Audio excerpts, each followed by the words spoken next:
Alors, on m'a demandé de vous présenter en fait ce qui s'est passé un peu dans l'histoire de ces campus. On s'est créé exactement en 2005, donc juste après la fameuse réforme de 2004. On n'a pas cru en 2005 au DIF, on n'y a jamais cru au DIF, donc on s'en est bien porté puisque maintenant il a changé. Mais on a cru en 2005 à la période de professionnalisation et on a pensé à cette époque que les modalités de formation allaient totalement éclater et que quelque part il y aurait du formel, de l'informel, du non formel aussi, on rajoute, en situation de travail, du digital, du non digital, etc. Et que tout ça se mixerait très volontiers et se développerait. C'était l'idée de la période de professionnalisation pour ceux qui étaient là à cette époque, je ne sais pas si vous vous souvenez, mais c'était le texte de loi qui était comme ça. Après, on a vu que les OPCA en ont fait un peu ce qu'ils souhaitaient de la période de professionnalisation et c'est redevenu du financement du plan de formation. Mais si on relit les textes de l'époque, c'était vraiment un positionnement amont, une alternance pédagogique, un tutorat et un accompagnement et une évaluation aval et idéalement, bien entendu, une validation des compétences. Voilà. Donc très beau dispositif pour nous. On crée le cabinet là-dessus et on démarre tout feu tout flamme. Ça démarre très très fort avec de la création tout de suite de l'édition pédagogique avec le campus tuteur qu'on arrive à commercialiser dans quelques grands groupes. Et à l'époque, il se fait par CD-ROM et fiches pratiques. Donc c'est assez embryonnaire. Et puis on s'associe ensuite les compétences d'une personne qui avait créé son cabinet de digital learning, on ne le disait pas comme ça à l'époque, on disait e-learning, et qui a souhaité nous rejoindre avec son cabinet. Et là, on est rentré dans la grande vague du rapid e-learning. Le rapid e-learning, c'est, si vous voulez, faire du PowerPoint, transformer le PowerPoint en e-learning pour faire simple et rapide. Voilà. Et là, on a commencé à produire beaucoup de e-learning de façon industrielle et très rapidement. Donc ça nous a fait gagner énormément de temps et ça nous a permis de baisser très vite nos coûts de production. On a mis à disposition ce type de matériaux à beaucoup de stagiaires et on s'est aperçu que, bien entendu, il y avait des problèmes de, de suivi et d'apprentissage et que ce n'est pas parce qu'on leur faisait des beaux petits modules qu'ils allaient les consulter. Donc les entreprises nous en ont acheté, pas assez à notre goût, mais surtout les usages n'étaient pas très bons. Donc on a pensé bien entendu faire cette fois-ci du blended learning, c'est-à-dire remettre un peu du présentiel dans le digital, hein, c'est-à-dire mixer présentiel digital. Et on a créé notre propre plateforme. À l'époque, il n'y avait pas de plateforme qui nous satisfaisait. Si vous voulez, les plateformes, à l'époque, c'était vraiment des plateformes de stock. On mettait du e-learning dedans et puis les gens se connectaient et puis on calculait si ils avaient suivi 35 minutes, 29 minutes ou 28 minutes. Nous, on ne croyait pas trop à ça, donc on s'est dit, on est parti à l'époque sur des modèles de plateformes qui ressemblent beaucoup plus aujourd'hui à des plateformes de MOOC, c'est-à-dire avec des événements pédagogiques.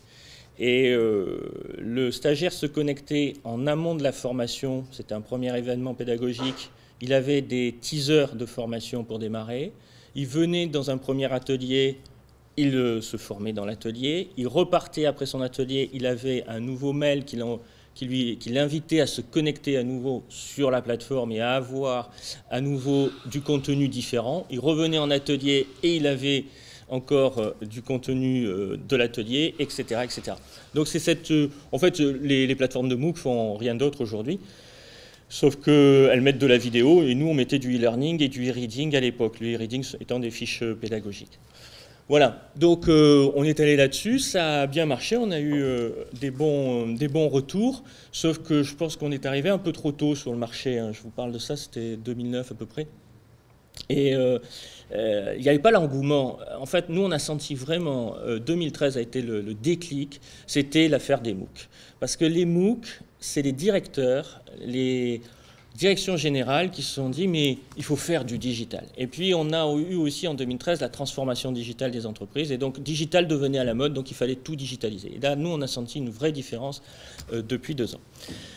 Mais je reviens sur mon petit développement. Donc 2009, on crée ces Campus Learn, la plateforme. Mais 2013 pour nous, non seulement, bon, ça a été le déclenchement, et je dirais, pour une fois, on était dans le tempo du marché. On a aussi travaillé pour la première fois, alors là c'était avec l'Université Paris-Ouest, dans un grand programme d'ingénieurs de formation. on a bâti un programme certifiant pour des ingénieurs de formation.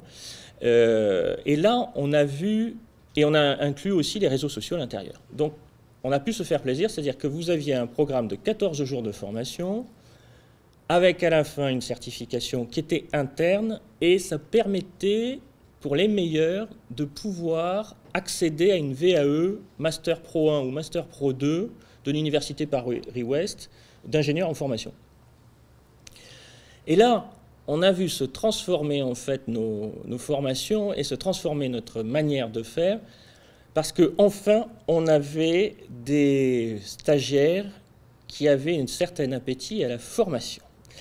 Et ça a totalement transformé notre façon de faire, parce qu'ils sont enfin allés vraiment sur nos plateformes et enfin allés se former et aller sur les réseaux sociaux, etc. Et quand vous formez des personnes qui ont une certification au bout, et disons-le franchement, une carotte au bout, ça change tout. Et ça nous a permis, là, ça nous a donné l'idée d'aller encore plus loin sur le matériau pédagogique qu'on leur livrait. Jusqu'à présent, on leur livrait des e-learning et des fiches. Et on s'est dit, mais les e-learning et les fiches, c'est bien, mais ce n'est pas permanent, ce n'est pas toutes les semaines. Et donc, la dernière idée, ça a été de créer un portail de formation qui est là, voilà, rapidement. Je ne sais pas si vous voyez ce qui est écrit dans les cases, mais je vais vous le décrire. Non, vous ne voyez pas? Vous ne voyez rien. Alors, je vais vous le décrire très rapidement. La case du milieu en rouge, c'est de l'auto-formation. C'est l'équivalent d'un MOOC, et vous avez une cinquantaine de leçons sur l'ingénierie de formation et de la formation de formateurs. Vous avez des ressources avec des outils pédagogiques qu'ils utilisent pendant les 9 mois de la formation. C'est des exécutables, c'est des Excel, des Word. Vous avez un lexique en bas à droite qui est en vert. Vous avez une pédagothèque. Une pédagothèque, c'est plus d'une trentaine de techniques pédagogiques qu'ils peuvent utiliser pour, quand ils conçoivent une formation, ils se disent, je vais faire quoi là, cet après-midi comme formation?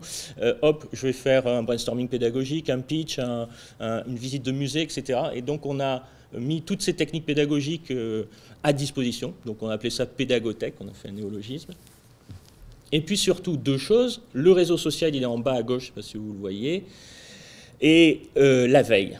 La veille, c'est-à-dire, il est en haut à gauche, c'est le bleu ciel, où toutes les semaines, ils ont 5 articles qu'on arrive à trouver sur la toile et qu'on leur renvoie pour renforcer leur culture formation. Voilà. Donc, on n'est plus, avec ces portails-là, on n'est plus sur du e-learning, c'est-à-dire suis 30 minutes ou 20 minutes ou un quart d'heure de formation et forme-toi. On est sur un outil qui est de l'aide en ligne et permanente aux stagiaires, en plus de la formation. Et ça nous a permis de l'utiliser à la fois pendant nos formations présentielles. C'est pour ça que moi, je suis assez contre l'idée de dire d'un côté, il y a le digital et de l'autre, il y a le présentiel. Non, le digital, il peut être totalement en présentiel.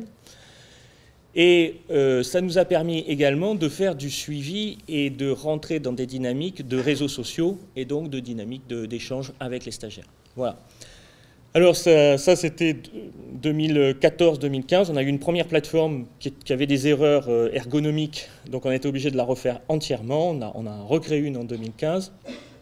On a fait un nouveau partenariat avec l'AFPA, cette fois-ci Paris 12, pour bâtir une formation de 150 heures qui délivre à la fin le titre de formateur professionnel d'adultes et qui est donc beaucoup plus souple qu'aller en présentiel pendant 9 mois. C'est aussi 9 mois, mais c'est à raison de 7 fois 2 jours ou 6 fois 2 jours selon les clients qui adaptent le contenu.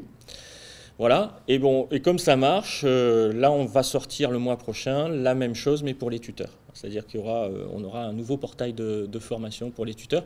C'est-à-dire on a repris ce qu'on avait bâti en 2006 sous l'angle avec des pauvres CD-ROM et des fiches, avec des choses beaucoup plus sophistiquées, où là aussi il y a du e-learning, des ressources, de la veille, etc. pour les tuteurs.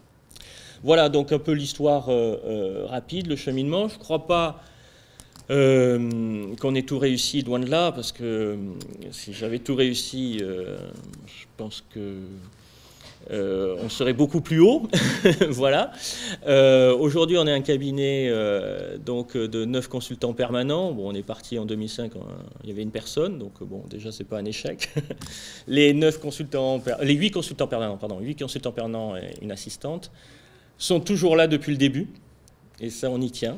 C'est-à-dire qu'on pense que ces nouvelles façons de former sont aussi des façons de mieux faire son job et de prendre beaucoup plus de plaisir à se former. Et honnêtement, moi j'anime comme Mathilde Bourda, oui, je ne compte pas, mais au moins une centaine de jours par an, on va dire comme ça, au doigt mouillé. Et je peux vous dire que je prends énormément de plaisir à animer depuis que je suis totalement libéré de mes PowerPoint, puisque j'en utilise, parce que parfois je suis un peu obligé, mais surtout j'utilise la plateforme. Les gens, je deviens, si vous voulez, un peu comme dans un espace de ressources pédagogiques, quelqu'un qui aide les personnes à réussir. Je passe plus derrière les tables que je ne reste devant les tables comme je suis aujourd'hui. Et je trouve que c'est quand même beaucoup plus passionnant d'arriver à faire de la vraie médiation pédagogique que de faire de la transmission pédagogique. Voilà. Et on a aujourd'hui dans le cabinet un double métier. On est à la fois médiateur quelque part, puisqu'on est toujours entre le savoir qui est sur les plateformes et la connaissance des stagiaires. Et on est aussi éditeur pédagogique. Et moi, je prends beaucoup de plaisir à écrire. Et dans le cabinet, nos consultants prennent beaucoup de plaisir à écrire. Ce n'est pas une chose facile d'écrire pour le web, d'écrire pour le e-learning, d'écrire pour des fiches. C'est un apprentissage. Je dirais que c'est le plus gros apprentissage parce que acheter un studio ou acheter des prestations de digital learning, ça ne sert à rien du tout. Hein. Aujourd'hui, vous pouvez les faire n'importe où comme vous voulez, etc. Nous, on a intégré notre studio. On pense que c'est beaucoup mieux d'avoir un studio interne. Mais ce qui est très dur, c'est d'arriver à avoir du savoir dans sa tête et de le faire passer très simplement en 3 minutes, 7 minutes, 12 minutes, dans du e-learning ou du blog. Voilà. Et ça, je peux vous dire que c'est un vrai métier. Je pense que c'est aujourd'hui notre avantage concurrentiel sur le marché. Voilà. Merci beaucoup.